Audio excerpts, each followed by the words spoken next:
Kuantum düşünce tekniğiyle zengin ol. Evrene mesaj yolla. O sana kuantum yoluyla dönsün. Son zamanlarda özellikle kuantum alanındaki çalışmaların daha fazla ilgi çekmesiyle beraber ekranlarda bu sözleri daha çok duymaya başladınız. Ama hemen heyecanlanmayın. Kuantum oturduğunuz yerden sizi zengin etmez, amma ve lakin beyninizin nasıl çalıştığına dair şok edici cevaplar saklıyor olabilir.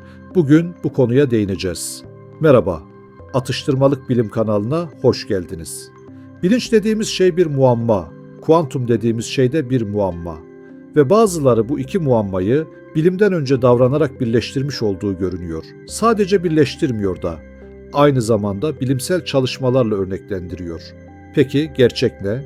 Kuantum ve bilinç arasındaki sorularla dolu denize bir dalış yapalım o zaman. Bilinç nedir sorusuyla başlayalım. Bilinç, özünde farkındalık demek. Kendini fark etme, dış dünyayı deneyimleme, karar alma, duygu üretme, ben buradayım deme yetisine bilinç diyebiliriz. Ama bilimsel alanlarda tanımlar farklı oluyor. Nörobilim bilinci nöronlar, sinapslar, elektriksel akışlar ile tanımlıyor. Psikoloji, davranışlar, duygular, içsel modeller ile tanımlıyor. Felsefe ise neden kırmızı bize kırmızı hissi veriyor, diyor. İşin içine felsefe girince konu derinleşiyor. Şimdilik bunu geçelim. Fizik ise bu konuda uzun süre bir şey demedi. Ta ki kuantumcular çıkıp acaba bilinç kuantum olabilir mi diye sormaya başlayana kadar. Kuantum fiziği bize şunu söylüyor. Dünya sandığımız kadar deterministik değil. Yani her şey fizik formüllerine bağlı olmayabilir. Atom altı düzeyde bir sistem gözlenene kadar farklı ihtimallerin bulunduğu süperpozisyonda olabiliyor.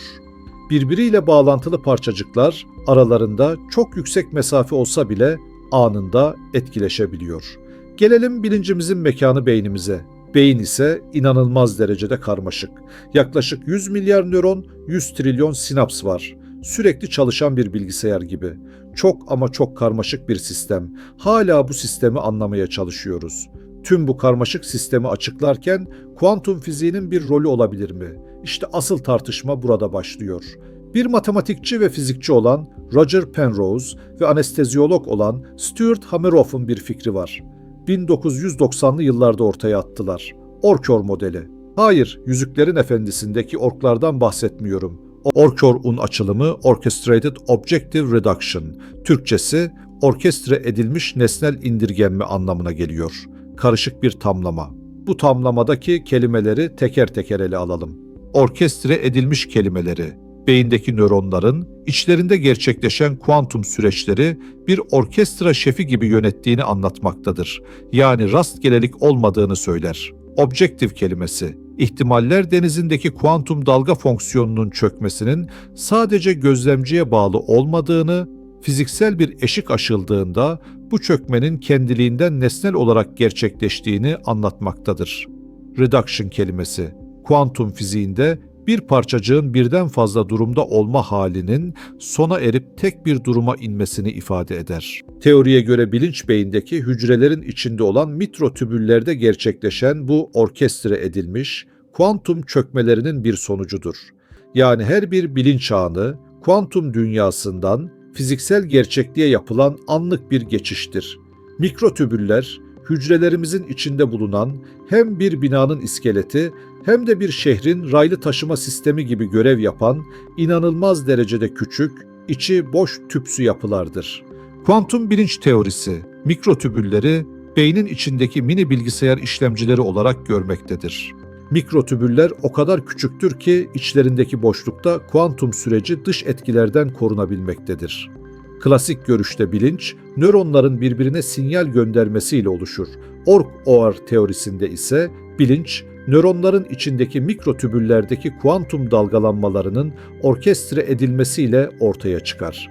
Bu fikir yıllarca ciddiye alınmadı. Kuantum süreçlerinin dış etki olmadan işleyebilmesi için beynin çok sıcak ve hatta fazlasıyla ıslak olduğu söylenildi. Tam burada bir küçük hatırlatma yapalım. Eğer konu hoşunuza gidiyorsa bir beğeni bırakabilirsiniz. Böylece hem algoritma seviniyor hem de biz daha çok kuantum, bilinç ve diğer bilimsel gizemlere dalabiliyoruz. Algoritma kuantum ile çalışmıyor olsa da sizin beğenilerinizle kanalımızın büyümesi yollarını açıyor. Gelelim yeni gelişmelere. 2020'lerden itibaren yeni çalışmalar sıcak ve yaş ortamlarda da koherans olabileceğini göstermeye başladı. Koherans mı ne demek? Parayı masaya attın. Para kendi çevresinde dönüyor. İhtimaller bulutu ayakta, yazı mı, tura mı belli değil. Bilgi kesinleşmedi. İşte buna koherans diyoruz. Para devrildi, yazı mı, tura mı belli oldu. Yani kuantumun büyüsü bozuldu. Buna da dekoherans diyoruz. Evet, yeni çalışmalar beyin ortamında koherans olabilir diyor ama bu Orkor modeli kesin doğru demek değil. Sadece hemen modeli reddetme demek. Bu arada başka bağlantılı gelişmeler de yaşandı. Kuantum biyoloji diye bir alan çıktı. Ve aniden kuantumun canlı sistemlerde de rol oynayabileceğine dair kanıtlar belirmeye başladı. Örneğin fotosentez. Bitkiler ışığı o kadar yüksek verimle topluyor ki araştırmacılar bunun klasik biyolojiyle açıklanamayan bir verim olduğunu fark ettiler. Kuşların göç ederken yön bulma sisteminin de manyetik kuantum etkileriyle ilişkili olabileceği bulundu. Bazı enzimlerin reaksiyon hızları da kuantum geçişlerine dayanıyor gibi görünüyor. İşte tüm bunlar bir anda belki beynin sıcaklığı ve ıslaklığı o kadar da engel değil, dedirtti. Ama burada yanlış bir noktaya gitmeyelim. Bu örneklerin hiçbiri bilinç kuantumdur demiyor. Sadece kuantum süreçleri biyolojide yaşanabilir diyor. Bu fark çok önemli. Peki neden insanlar bilinç ile kuantumu birbirine bağlamaya çalışıyor? Çünkü bilinç gerçekten tuhaf bir şey. En başta söylediğim gibi hala bilim tarafından çalışma şekli anlaşılmış değil. Bilinç bilgi işliyor, seçim yapıyor, olasılık değerlendiriyor, deneyim üretiyor, hatta zaman algısı üretiyor.